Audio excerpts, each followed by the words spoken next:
That's the shot there of Air Force One that has just touched down to London, and as Ian pointed out, he'll transfer to Marine One, and that's what will take him to the Ambassador's residence. So, Ian, just a quick one here. While we keep the shot going, is what is planned for tomorrow?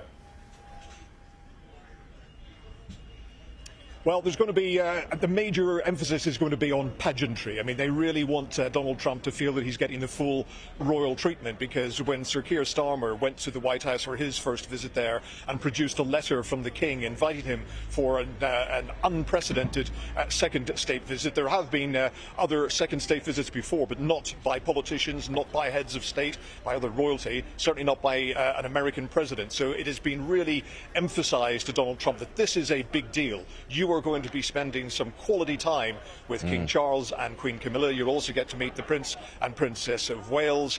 So he's going to be seeing lots of soldiers marching. He's going to be riding in a carriage. But this is all going to happen inside the grounds, inside a ring of steel, inside Windsor Castle. You won't see any of it on the streets of Windsor. Normally, when there's any kind of a state visit, quite often there's a carriage ride down the Mall to Buckingham Palace, even perhaps through the streets of Windsor. But that is considered to be risky on many grounds. Security, of course, being one. And really, the British government does not want Donald Trump's ears to be filled with the noise of protest. They want it to be filled with their sweet talking as they come to try to make better deals on tariffs. Ian, I mean, there's an intriguing storyline to this visit as well, isn't there? Because, I mean, if we can call it an elephant in the room, it's Jeffrey Epstein, who has been attached to the British government in recent days through the UK's ambassador to the US, who's just been sacked. So that involves the UK government. You've got, obviously, Prince Andrew and the royal family. You've got the links to Donald Trump in the past as well.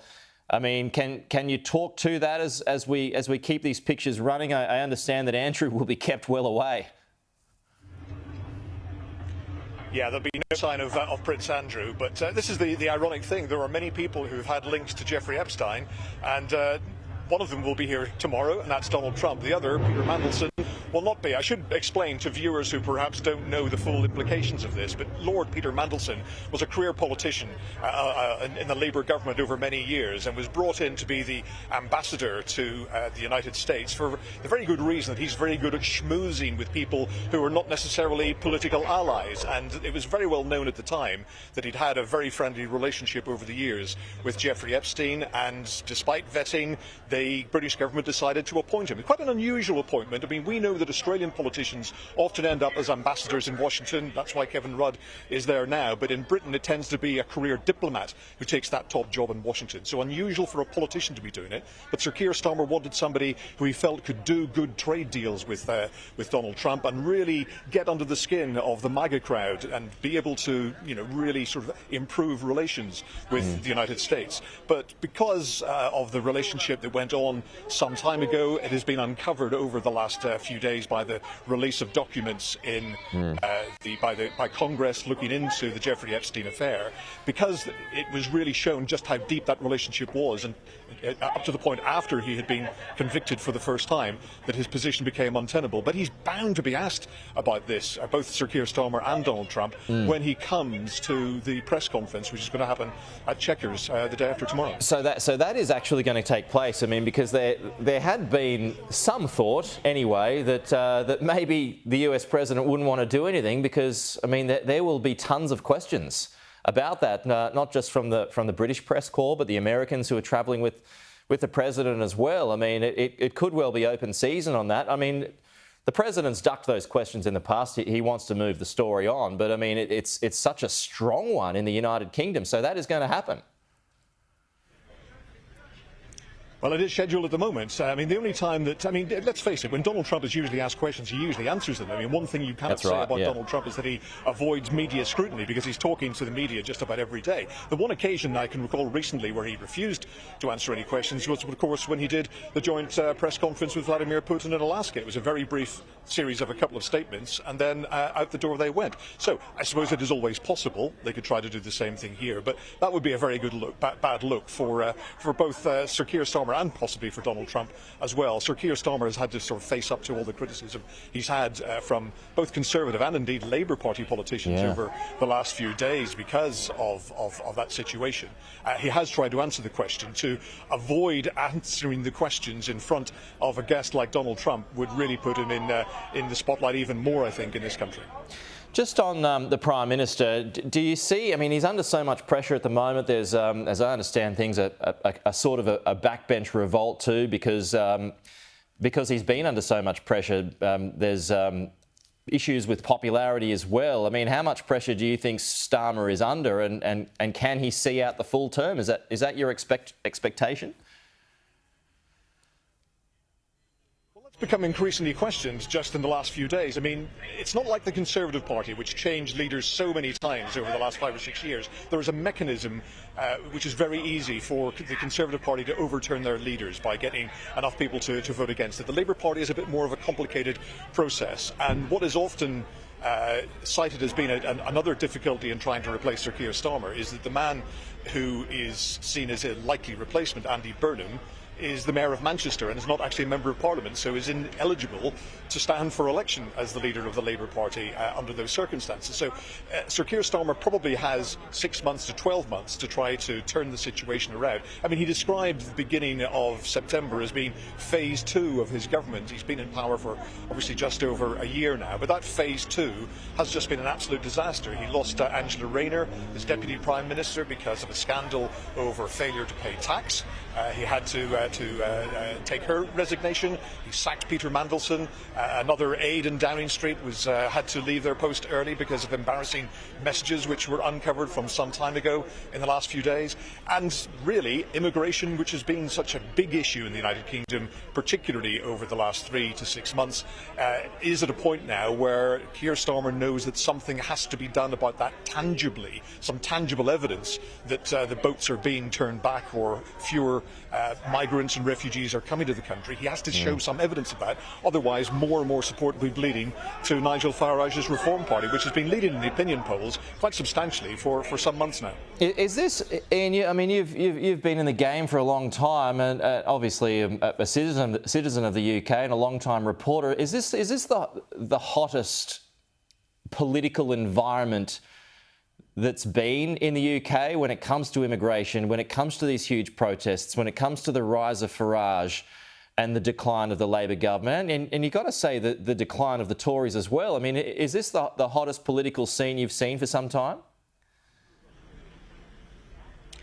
It's so hard to give an answer to that because there's been so many upheavals in British politics over the last decade or so. I mean, British politics used to be quite dull for quite a large part of the time, but there's been so many changes of Prime Minister over the last decade.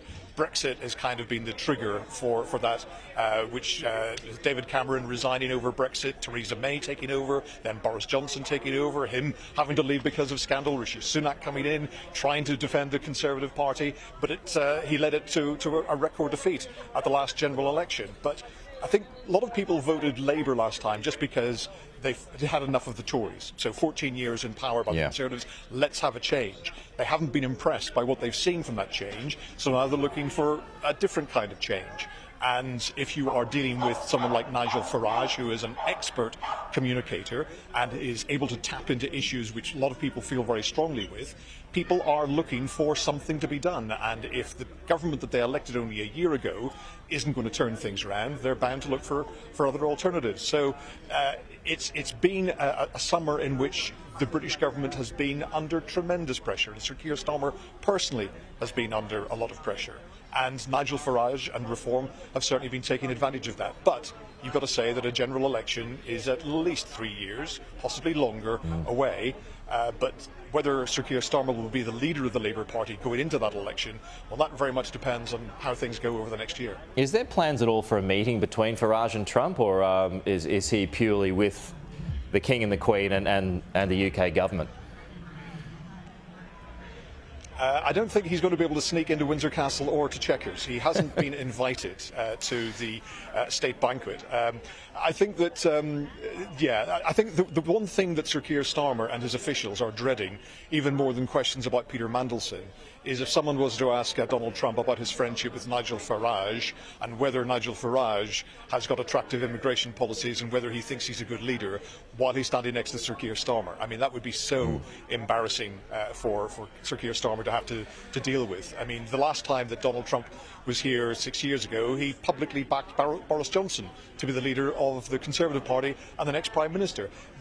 The whole thing of, foreign leaders don't usually get involved in domestic politics just goes out the window with Donald Trump, along with many other issues. So it is feared by people within Downing Street that he could say something during his press conference or as an aside which could lead to even more bad headlines for Sir Keir Starmer. There will be two opportunities for Donald Trump to speak publicly. One is going to be at that news conference that I talked about, but at the state banquet which is happening here tomorrow night, there will be a speech which is, I'm told, due to last around about 7 minutes from King Charles, which is being written and rewritten and drafted and checked over by the British government to make sure it strikes exactly the right tone. But there will also be a speech from Donald Trump as well. Whether that's scripted or not, I'm not quite sure. Just as you're speaking in, Donald Trump and First Lady Melania have stepped off Air Force One, and they're on the tarmac now, being greeted by distinguished guests as the US President walks along a line of guests there who are crowded to meet him. I'm not sure whether the Prime Minister is there. Maybe I'm a little blind this morning, but I can't quite see him yet there at this stage. But that's Donald Trump's stepping back onto UK territory. Just because I can hear a little noise around where you are at the moment, Ian, and you mentioned that you spoke to a couple of protesters earlier. I mean, are there many around there at the moment? Is there much interest where you are at the moment?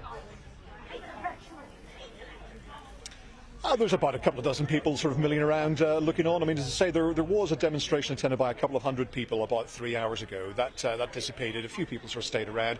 A couple of people have turned up with American flags and pro-Trump banners. But it's curiosity more than protest to a large extent. A lot of international media, of course, here covering the visit as well. It'll be even busier tomorrow once the White House travelling pool arrives for the visit tomorrow, and of course the state banquet. But yeah, I mean, the streets of Windsor are pretty quiet. There are American flags as well as British flags lining the streets. But as I drove into town earlier on today, and I noticed that there were lots of signs around saying road closures in place, and I wondered whether the town centre had been closed off. No, the road closures are actually for a Battle of Britain commemoration parade in a few days' time, rather than the Donald Trump visit. So even though there is incredible tight security inside the castle and inside the grounds, the streets of Windsor are as normal. The pubs are open, hotels are open, people are going about their regular business. Might be a bit tighter tomorrow night when the President is actually in residence.